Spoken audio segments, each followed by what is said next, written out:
Hi, everyone. This is the week one Tiny Desk lecture for Com 370, and this is communication ethics. And we're going to really just dive into the vocabulary to get us all kind of started off here at the beginning of the term. I'm going to jump right in. If you're looking for information about the syllabus or course content, that's in a separate video to look at the Start Here module and go to the syllabus or overview homepage for Start Here to find information just about the course itself. But this lecture here, this is the lecture for week one to get you going. So the first thing we're going to do is define communication ethics. And when we're defining communication ethics, we're really thinking about the principles of moral principles that are navigating us, that are governing our behavior. So there's kind of like this rationality to trying to make a decision or a choice.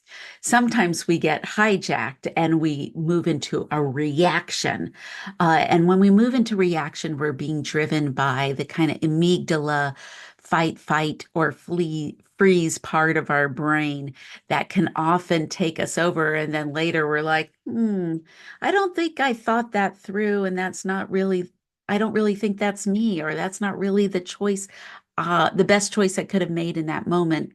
Um, and when we move and the field of ethics, we want to pull into the frontal reasoning parts of our brain.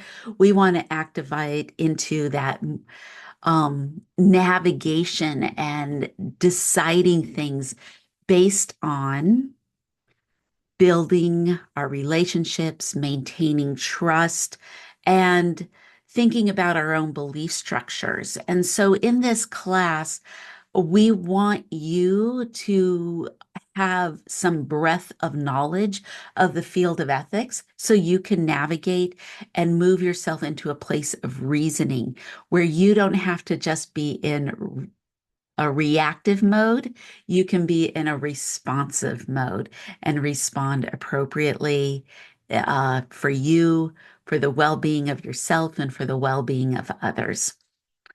To start off with, I want to talk about Maslow's hierarchy of needs. Maslow's hierarchy of needs, which some of you may have some experience with. Maslow is used quite a bit in a wide variety of different fields, from the medical field to anthropology and sociology and communication, which we're here in the field of rhetoric and persuasion, and marketing and public relations. Often Maslow is used to think about how to convey messaging that way. In this class, we're going to use it as a foundation for identity and knowing who and others are. So Maslow created this pyramid framework structure to understand what is driving our needs. And by needs, we're talking about human needs. And Maslow really develops this out of the industrial revolution and living in an industrial complex, that sometimes when we are working and working and working, we lose track of what makes us human and what we need, and the responsibility of a society to acknowledge that the people that live within that society should be provided basic needs. And what are those basic needs? They are in the pyramid. It's divided by five. And the foundation of the pyramid is the first need that needs to be met. And once we've met that need, the second need becomes more foundational, and we drive to fill that need. And we move up the pyramid to the final peak need. And so I'm going to just go through those and talk about them. Even if you've studied this in a psychology class or a different course, let's really get back into it, so that we can look at the nuance of the needs, as how it might help us understand the morality or the principles that drive our relationships and our institutions in our society. Okay, so at the bottom are physiological needs. Physiological needs are anything that is the functioning of our body, the ability to breathe and water, of course. Maybe not the ice in the water, but definitely water, food, fresh air, uh, and anything that with maintaining our health and our well-being. That would be the physiological needs of the functioning of our body. Once we have this, we move right up to our second step in Maslow. And in the second step, we're looking at safety needs. Okay, so this is where we really want to grapple with safety needs in a different way. So often safety needs are sleeping, right? But not just sleeping, because sleeping is a physiological need, but this feeling of being safe while sleeping, to have a roof over your head, to be in a space where you feel like you can actually rest and digest, right? And we can lean back and enjoy our spaces and our places that we occupy. We need a feeling of safety. And this often is fulfilled in different ways, but it's not just your safety. It's the safety of the people that you also feel attached to, or an identity connection to, or a belonging to.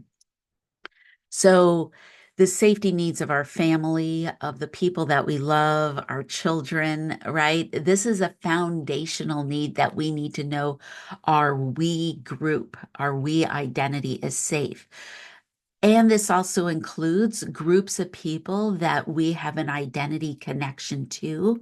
When we feel like a group that maybe I've never met them, but if they are not safe and I feel an identity connection to that group, it can erode my own safety needs in relationship to that group.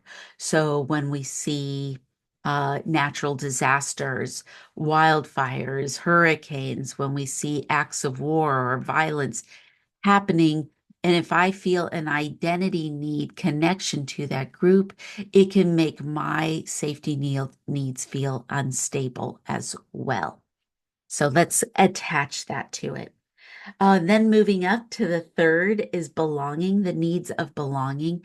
And belonging is how I am included. How am I included? And that is included in your friendship groups. How are you included in your family? How are you included with your a romantic partner, a best friend, a workplace, and feeling that you are seen and invited in, and that your identity is supported by the need to be included. Our social needs are hugely impactful on how we navigate the world. We will change our minds just in order to be included. Even if we didn't change our minds, we might change our mind just to belong. That falls under the umbrella of the dynamics of groupthink, where we will go along with the group and lose track of our own moral compass because of the need to belong will impact the way that we're experiencing uh, a choice in a moment. So that is the third need. Now, if I tell me about yourself, that if you're this is just an idea to think about belonging needs. If I tell you to tell me about yourself, who are you? A lot of us will start to include, as a way to define ourselves, the groups we belong to, uh, whether that is a gender group, uh, whether that is a nationality group or a religious group. Our identities are often wrapped up in the way that we belong, or a region, or a state identity, or our sports team. These things are really important for how we know who we are. So we are moving up the hierarchy. We're here in belonging, and you can see how foundational this is. As soon as we feel safe, we need to belong. And as soon as we belong, we move up to the fourth need, which is the self-esteem needs. Self-esteem needs are the need to be recognized as a unique individual that has contributions to give. That's basically it, right? Like, so when we talk about self-esteem needs, as we're narrowing up the pyramid here, this can become really individual to a culture group. How self-esteems are nourished in our children as we raise them up is very individual from culture group to culture group, and from sometimes from family to family even. This is the thing that we do to motivate children or workers in a company or on our sports team. How do we motivate them? How do we acknowledge their contribution so that they want to keep performing and they're motivated to be? And part of that motivation, part of that performance is how someone has confidence and how do we nurture self-esteem. So for some cultures, it's going to be through amplifying an accomplishment, like with an award or a raise, right? Usually those things happen as almost like a punctuation mark at the end of a job well done, punctuation mark, we see you, you're unique, you did a great job. Uh, and then some culture groups find that really offensive to amplify the end of an accomplishment. You're supposed to be humble. Your hard work or what you did was a sacrifice for the group. And so instead, you are given even more responsibility. Aha. We see you, we see that you were able to accomplish A, so we're going to give you B to do next. And the high context message that's being sent with giving another responsibility. And in families, this can look like uh, getting a new responsibility that for the family, like if there's a business, we're going to pass, you get to open up the store now, or you're going to have more responsibility in the responsibilities of whatever that family business is. So that's to say that like developing self-esteem here is about being humble, about making sacrifices, and we are moving you along. And that high context message is how you know you matter. And that's what self-esteem needs is. You matter, you're important, you have value, and I see you. Once we have our self-esteem needs meet, we move to the very last point on Maslow's hierarchy of needs, and that is self-actualization. Now, when we're defining self-actualization, we really want to think about this as very individual to each person, right? Where esteem needs are kind of culture-based.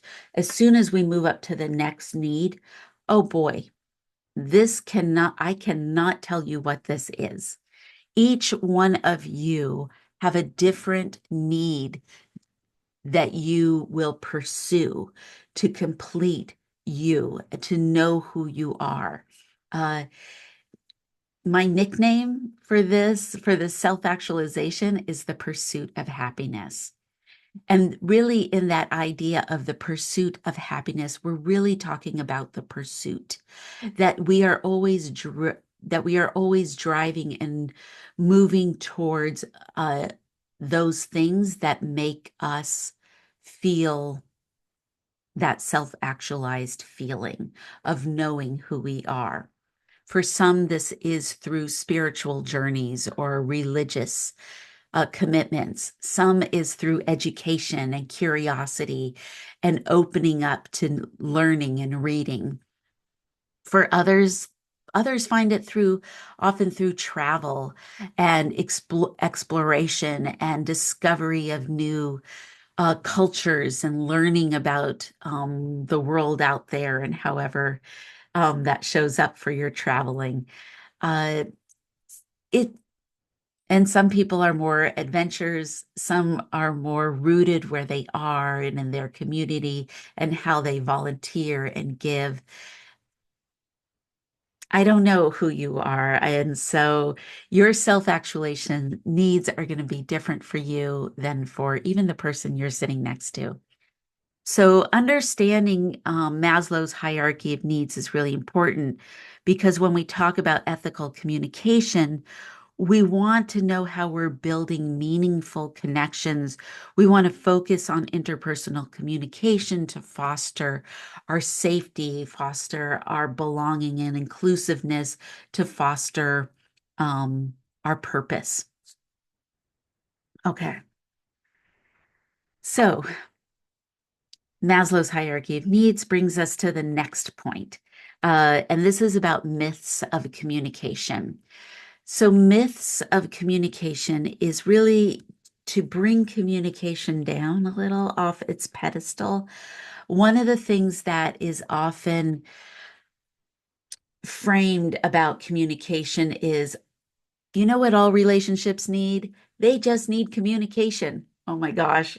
Whenever I hear that on The Bachelor or some expert saying, you just need communication, I always go, dope. I'm that little emoji, dope. No, no, no. We need to add an adjective in there because communication has ethics attached to it. And we really, when we use the word good communication, we want to say that it is driven by moral principles and that reasoning that governs behavior to do the right thing.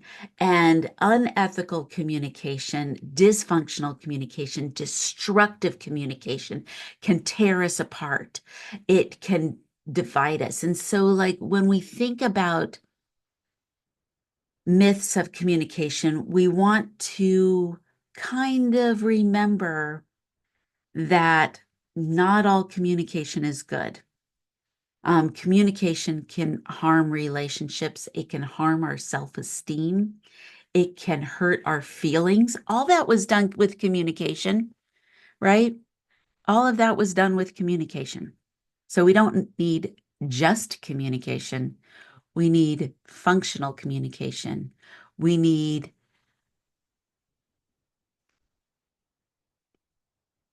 communication that is good, right? Good communication is moral communication.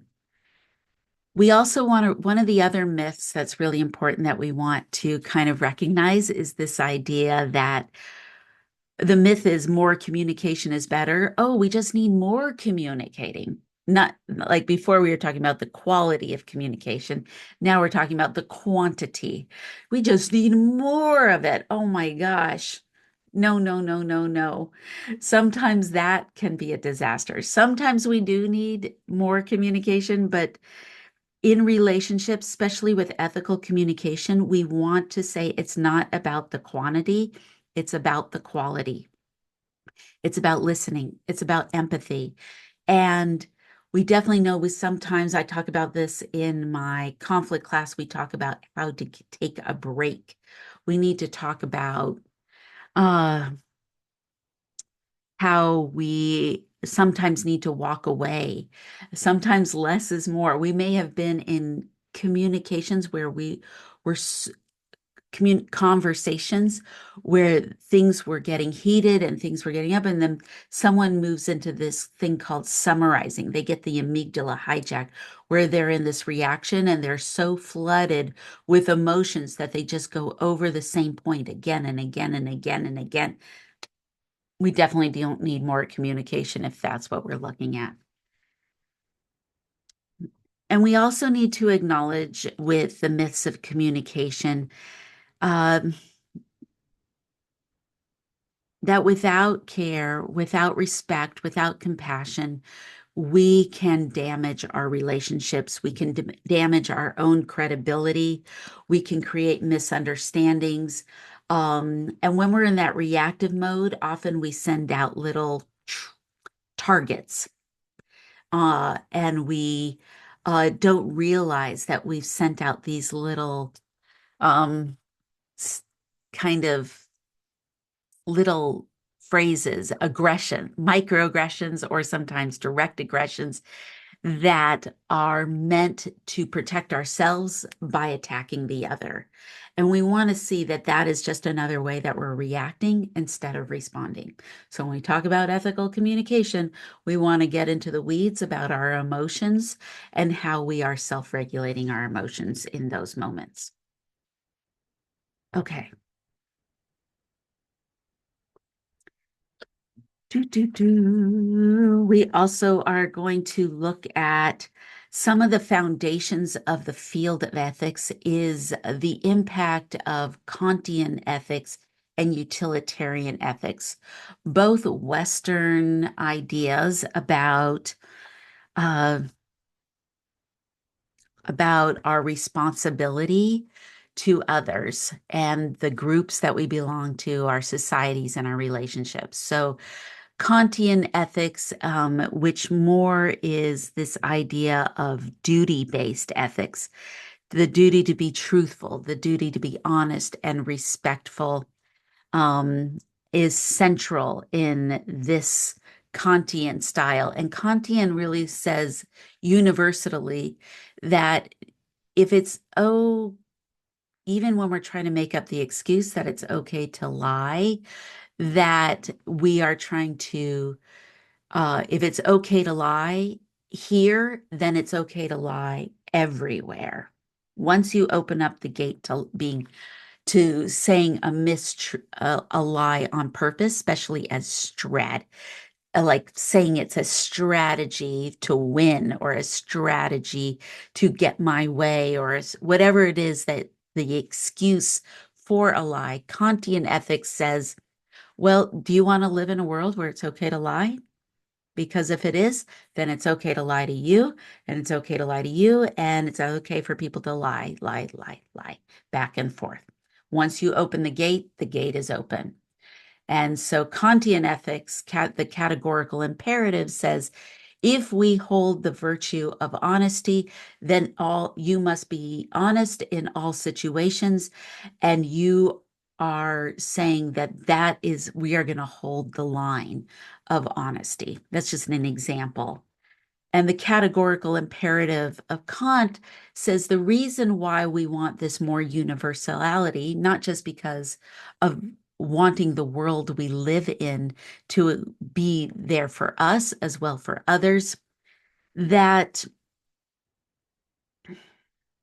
you are not a means to someone else's end, right? As soon as, to take the lying example, Kantian ethics, and it's Kant, K-A-U-N-T, Kantian ethics, are really interested in that you don't use others for your own gain, and others should not use you.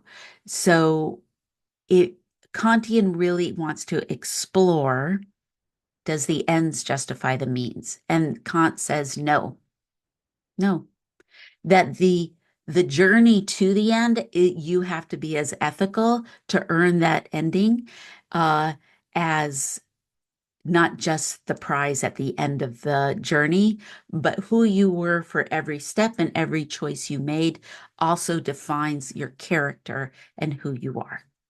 Um, so we're going to explore that through the term. Another foundation to ethical theories is the utilitarian ethic, right? And this is a consequence-based and we're looking at what are the consequences of our choices to our groups, to our relationships. And then that means that in this one, that we should aim in utilitarian ethic, we should be aiming for mutual well-being, that the well-being of all should be the primary focus. That means that if the all is what's important, the one must sometimes be sacrificed. The one must sometimes give up their their own gain so that we all can win together. And the utilitarian ethic is a really foundational ethic to a lot of our storytelling. I'll just use a couple of pop culture examples. For example, in the galaxy, oh my gosh, the Marvel universe. What is We Are Groot? I am Groot. This story. Why can't I remember the name of that movie right now? Did you say it? Oh, I wish I could hear you. I bet you're saying it to me right now. I wish I could hear you saying it. All right. So, in Gal, no, I keep mixing it up with that other movie, Galaxy Quest. Guardians of the Galaxy. I figured it out. Guardians of the Galaxy is working off of a utilitarian ethic, and that moment when Groot spreads out his branches and builds this cocoon of himself around the team. And his friend is like, "What are you doing? You won't survive falling this." And he says, "We are Groot." That is the sacrifice of the one for the many. And that is the foundation of utilitarian ethics, that the many should go forward without the one if needed. So I bet you could think of other examples of where the ones is sacrificed to for the all. So this consequence-based ethic is really important. We want to really think about how we are making choices. Are we making choices for self-gain versus the many, or does the many outweigh the one? These are different ethical theories, and I really am in this class. We're going to do a survey of them. And it's really important to start week one with Kant and utilitarian. We will come back to it in its own week, I think about the midterm, where we'll dive in even deeper into those two. But it's really a good foundation to start off with, that we need to understand that and keep coming back to it.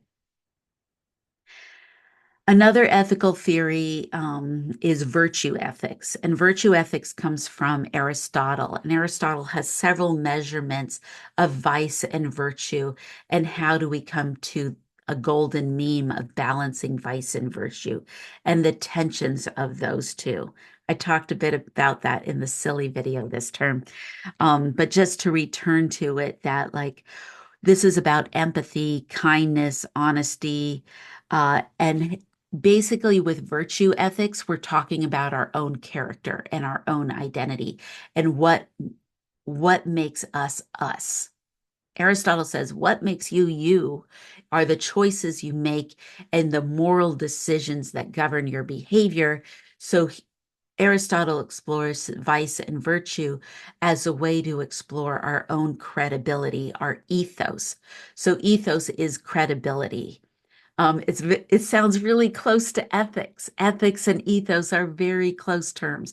But when I put the term ethos, which I'm sure you heard in relationship to ethos, pathos, logos, right? Ethos is the branch of that is about credibility. Can we trust you? What is your character? And to look at character, we look at behavior, actual choices. You may talk a good talk, but do you walk the talk? Is what Aristotle would say about your character. What is the walk that goes with the talk? And you should be judged by the walk, not the talk. Uh, and so that's virtue ethics. Other things about ethos are how you engage with others, your trustworthiness. So trustworthiness makes up ethos as well. Character, trust, competency. How competent are you in the tasks that you're doing? So if I want to trust you as my doctor, what is your competency level that makes up your ethos or character? If you want to trust me as your instructor, your professor for this term, how do you see my competency level in the topics that I am trying to share with you? And we're all being judged on our jobs and in our relationships by our competency to navigate those contexts and environments. Okay, so those are really foundational ethics and theories of ethics that we use in communication studies.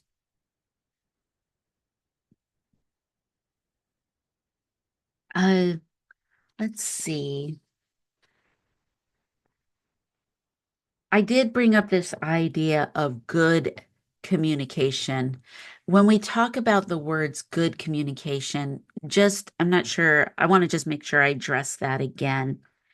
We really want to talk about the fact that when communication happens, uh, someone who is good, in this class, when you are using the term, someone is good at communication, to me, the word good and the way we use it in this class means that they were ethical, that they were ethical. That's what the word good means.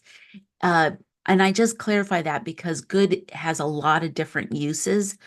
Someone who's good at communicating, um, sometimes we might use this just as a natural vernacular, saying, what's a way that I want to try and, okay, I thought about how I want to say this, that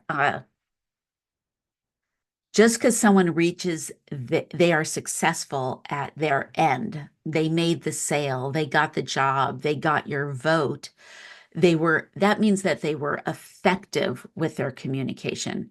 But often the natural way our language has formed, we use the word good a lot to say, oh, they're really good at what good, they got the sale. But were they ethical? So we want to preserve the word good and put it in the word in that if they were good and effective at communication, they reached their goal by moving with ethical behavior and choices towards their goal. That's harder to do. That is very hard to do. And because it takes a lot more thought, and you have to move into the parts of the brain towards reasoning and not just be in a place of I am moving towards my goal. And no matter what I have to do to get to my goal, that justifies the means that I had to do. Okay. So these are things I want to hear your thoughts on as we move forward. Especially like I watch a lot of reality TV. Sometimes I teach the reality TV class occasionally here at the university.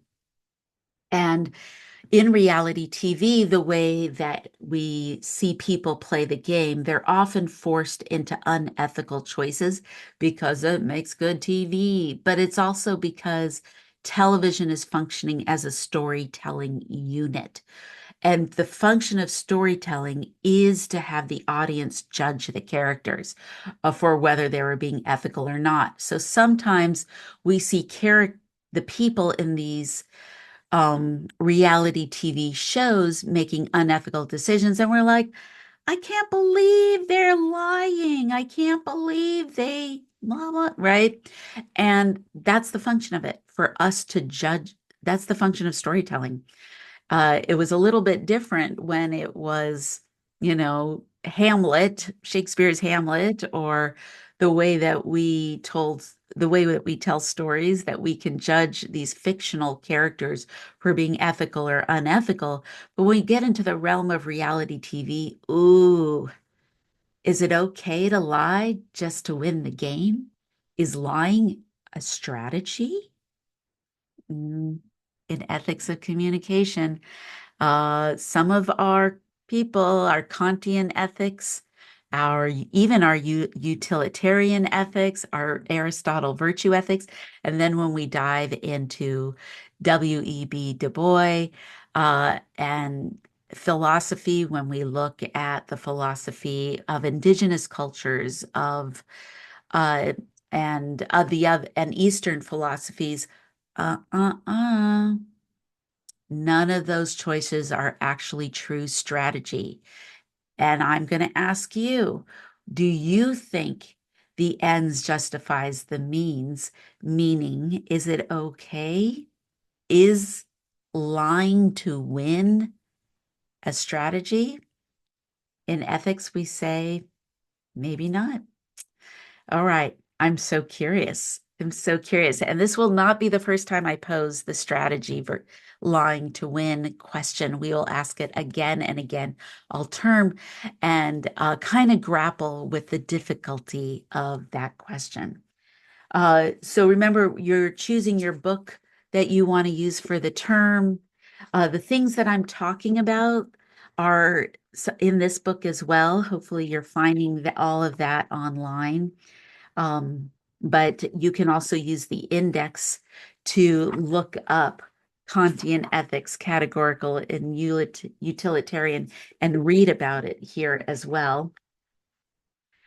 But when you are now listening to this first lecture and thinking about your book choice, think about what you want to get out of this class and what tools you're going to start to acquire to move into the place where we can trust. You can be trustworthy with your family, with your workplace colleagues, and how you do business, things like that. I'm really curious how you're going to explore the topics. All right. So there we go. That's your week one lecture. I am very excited to start this term with you, and I hope you all are having a good first week. I'll talk to you all soon, and I'm looking forward to some of your first assignments coming in so I can hear your thoughts about these topics. Bye, everyone.